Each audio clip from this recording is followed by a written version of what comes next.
Hello guys, कैसे हो? I hope कि आप बहुत बढ़िया होगे और आपकी फैमिली बहुत अच्छी होगी। तो आज की जो कहानी रहने वाली है, आज मेरे माइंड के अंदर एक कहानी आई थी और वो कहानी मैंने बहुत टाइम पहले पढ़ी थी।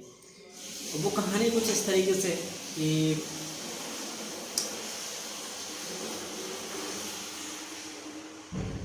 भाई क्या कर रहा है। हेलो गाइस, कैसे हो आप सब लोग? आई होप कि आप बहुत बढ़िया होगे, आपकी फैमिली बहुत बढ़िया होगी और आप अपना और अपनी फैमिली का बहुत अच्छे से ध्यान रख रहे होगे। सो आज फिर एक नई कहानी के ऊपर बात करते हैं और वो कहानी कुछ इस तरीके से है। ये जो कहानी की मैं बात कर रहा हूँ, ये कहानी मैंने आपसे बहुत टाइम पहले सुनी थी। मैंने पढ़ी थी, लाइक सुनी नहीं थी, ठीक है। तो ये कहानी का मतलब शीर्षक है कि हम अपने आप को मतलब खुद रोकते हैं। हमारी ग्रोथ को हमें लगता है कि हमने चीज़ों को खुद नहीं करते, उसका ब्लेम किसी और के ऊपर डालते हैं कि मैं अगर अपनी लाइफ के अंदर सक्सेसफुल नहीं हुआ तो किसकी वजह से नहीं हुआ, मम्मी की वजह से नहीं हुआ, पापा की वजह से नहीं हुआ, फैमिली की, भाई बहन, मतलब अपनी चीज़ों को, कमियों को किसी और के ऊपर डाल देते हैं। अगर आप सक्सेसफुल हो गए तो अपनी वजह से, अगर फेल हो गए तो किसी और की वजह से। मतलब इसको बोलते हैं blame your self, others blame, मतलब किसी और को ब्लेम करना। तो उसी के ऊपर एक कहानी है और वो कहानी ये है कि एक कंपनी होती है और उस कंपनी के अंदर बहुत सारे वर्कर्स होते हैं।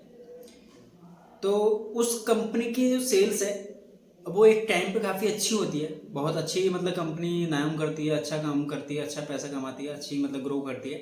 बट कुछ टाइम के बाद में वो कंपनी की ग्रोथ स्टक हो जाती है, वो कंपनी ग्रो करना बंद कर देती है। बिकॉज उस कंपनी के जो वर्कर थे वो काम करना थोड़ा कम कर देते हैं, मतलब कि हाँ ये कर रहा है तो मैं क्या ही करूँगा करके, मतलब एक लूप में फंस जाते हैं कि वो तो कर रहा है ना, मैं क्या करूँगा करके।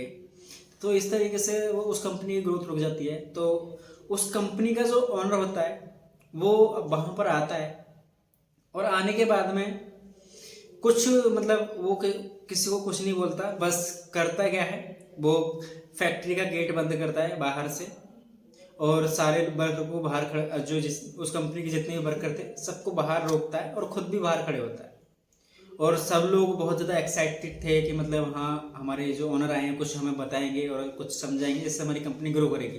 बट वो ओनर ऐसा कुछ नहीं करता।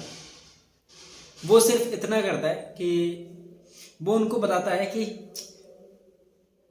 ओ सॉरी सॉरी, आज ना कहानी कुछ थोड़ा सा मतलब उल्टी हो गई है, मतलब थोड़ा सा वो एक्चुअल में वर्कर को, मतलब जो मालिक है वो सब वर्कर से पहले आ जाता है कंपनी के अंदर और कंपनी के अंदर आने के बाद वो बाहर खड़ा होता है, गेट के जो मैन एंट्री गेट होता है उससे बाहर खड़ा होता है और सारे वर्कर बाद में आते हैं। तो वर्कर एक्साइटेड रहते हैं कि हाँ आज हमारे वर्कर आए हुए हैं, मतलब ऑनर आए हुए हैं हमारे कंपनी के अंदर, तो हो सकता है कुछ अच्छी चीज़ हमें बताएंगे। तो वो किसी को भी काम करने के लिए जाने नहीं देता, सबको बाहर रोकता है। अब बाहर रोकता है तो सब उसकी कंपनी के जितने भी वर्कर्स थे सब सोच में पड़ते हैं कि ये हमें अंदर क्यों नहीं जाने दे रहे और काम क्यों नहीं कर रहे, आज छुट्टी क्यों कर रखी है इन्होंने। तो उस कंपनी के ओनर बोलते हैं कि आपको पता है आज मैं काम क्यों नहीं करने दे रहा। काम ना करने का एक रीज़न है, बिकॉज आज उस बंदे की डेथ हो गई, आज वो बंदा मर गया जिसने आपकी ग्रोथ को रोका हुआ था। ओनर ने क्या बोला कि आज उस बंदे की डेथ हो गई, वो बंदा मर गया आज जिस बंदे ने आपकी ग्रोथ को रोका हुआ था। अब सब बहुत ज़्यादा एक्साइटेड थे कि हाँ कौन मरा है ऐसा, कि मतलब किसने हमारी ग्रोथ को रोका हुआ था, कौन हमारे मतलब सक्सेस को रोक रहा था, तो हम उसको देखना चाहते हैं। तो उन्होंने बोला ओके ठीक है, आप एक काम करो, एक एक करके जाओ और अंदर जाओ, देख करके बाहर आ जाओ। तो सब एक एक करके, हर एक वर्क अपना जितने भी वर्कर थे एक एक करके गए रूम के अंदर और देख करके बाहर आ गए। सब वर्कर देख करके बाहर आ गए और कोई भी कुछ नहीं बोल रहा।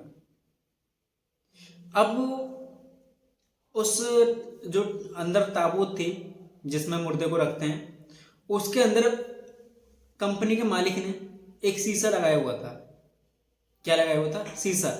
अब जो भी पर्सन उसके अंदर जाकर के देखे तो उसको खुद दिखाई, अपनी ही सूरत दिखाई दे शीशे के अंदर।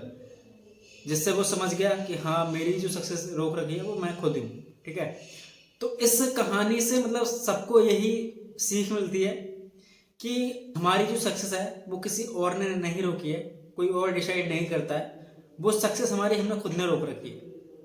किसने रोकी हुई है? हमारी सक्सेस हमने खुद रोकी हुई है। हमने अपने माइंड के अंदर पैटेंट बना लिया है कि हम इतना ही कर सकते हैं, अपने आप को ब्रेक दे दिया है कि हम इतना ही कर सकते हैं, हम इसी के कैपेबल है।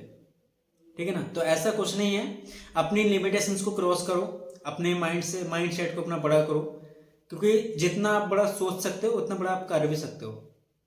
ठीक है, तो बाकी बेस्ट ऑफ लक, मिलते हैं अगली स्टोरी के अंदर। Tata, bye bye.